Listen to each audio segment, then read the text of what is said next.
सूरज की किरणों में अमृत का वो प्रकाश, हर नई सुबह के साथ यीशु राजा है अब। अंधकार से जो लड़ती उसकी वाणी है आप, उसकी वाणी है आप, उसकी वाणी है आप। अमृत वाणी, अमृत वाणी, अमृत वाणी, अमृत वाणी, अमृत वाणी। पहला पाठ कुरिन्थियों के नाम संत पौलुस का दूसरा पत्र, अध्याय 4, पद संख्या 7 से 15 तक। वह अमूल्य निधि हम मिट्टी के पात्रों में रखी रहती है, जिससे यह स्पष्ट हो जाए कि वह अलौकिक सामर्थ्य हमारा अपना नहीं बल्कि ईश्वर का है। हम कष्टों से घिरे रहते हैं परंतु कभी हार नहीं मानते। हम परेशान हो जाते हैं परंतु कभी निराश नहीं होते। हम पर अत्याचार किया जाता है परंतु हम अपने को परित्यक्त नहीं पाते। हमको पछाड़ दिया जाता है परंतु हम नष्ट नहीं हो जाते। हम हर समय अपने शरीर में यीशु के दुख भोग तथा मृत्यु का अनुभव करते हैं, जिससे यीशु का जीवन भी हमारे शरीर में प्रत्यक्ष हो जाए। हमें जीवित ही यीशु के कारण निरंतर मृत्यु का सामना करना पड़ता है, जिससे यीशु का जीवन भी हमारे नश्वर जीवन में प्रत्यक्ष हो जाए। इस प्रकार हम में मृत्यु क्रियाशील है और आप लोगों में जीवन। धर्म ग्रंथ कहता है, मैंने विश्वास किया और इसलिए मैं बोला। हम विश्वास के उसी मनोभाव से प्रेरित है। हम विश्वास करते हैं और इसलिए हम बोलते हैं। हम जानते हैं कि जिसने प्रभु यीशु को पुनर्जीवित किया, वही यीशु के साथ हमको भी पुनर्जीवित कर देगा और आप लोगों के साथ हमको भी अपने पास रख लेगा।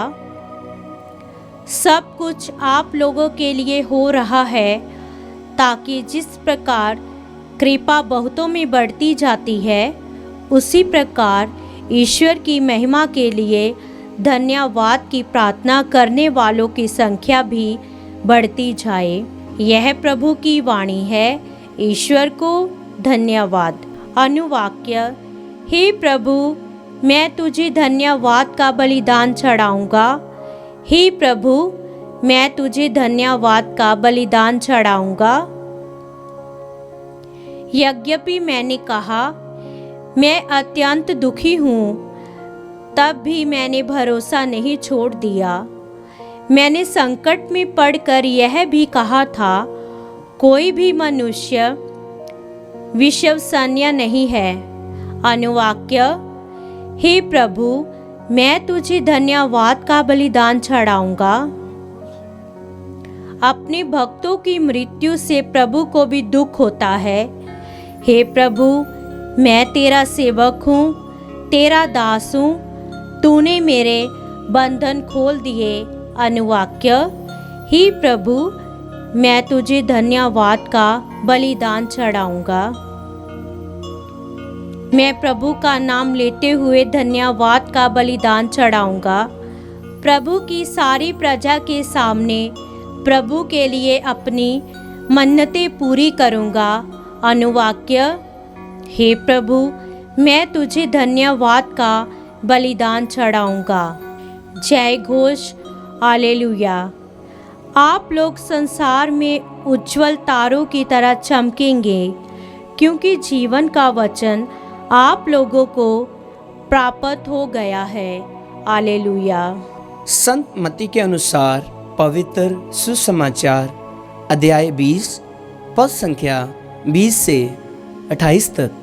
जबेदी के पुत्रों की माता अपने पुत्रों के साथ यीशु के पास आई और उनसे दंडवत करके उनसे एक निवेदन करना चाहा। यीशु ने उससे कहा, क्या चाहती हो?